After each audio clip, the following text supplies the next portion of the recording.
நடக்க போற இந்த குரு பெயர்ச்சியில இந்த 3 ராசிக்காரங்க மட்டும் ரொம்ப ரொம்ப ஜாக்கிரதையா இருக்கணும். ஏன்னா மத்த ராசிகளை விட உங்களுக்கு குருவோட தாக்கம் இப்போ அதிகமா இருக்க போகுது. எல்லாரும் குரு பகவான்னு சொன்னாலே நன்மைகளை மட்டும் தான் தருவாருன்னு நினைக்கிறீங்க. ஆனா உண்மை அது கிடையாது.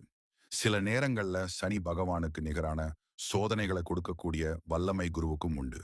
அதுல உங்க ராசியும் இருக்கான்னு தெரிஞ்சுக்க வீடியோவை கடைசி வரைக்கும் பாருங்க. நம்ம சேனலை இன்னும் சப்ஸ்கிரைப் பண்ணலன்னா உடனே பண்ணிக்கோங்க. மேஷ ராசிக்காரர்களே, குருவோட பார்வை உங்க ராசிக்கு மேல இருந்தாலும் அவசரப்பட்டு எந்த முடிவும் எடுக்காதீங்க. குறிப்பா பண விஷயத்துல யாரையும் நம்பி இப்போ கைமாத்து கொடுக்காதீங்க. அது உங்களுக்கே சிக்கலா முடியலாம். கொஞ்சம் பொறுமை காக்க வேண்டிய நேரம் இது. அடுத்ததா சிம்ம ராசி. உங்களுக்கு குருவோட தாக்கம் உங்க பேச்சில தான் எதிரொலிக்கும்.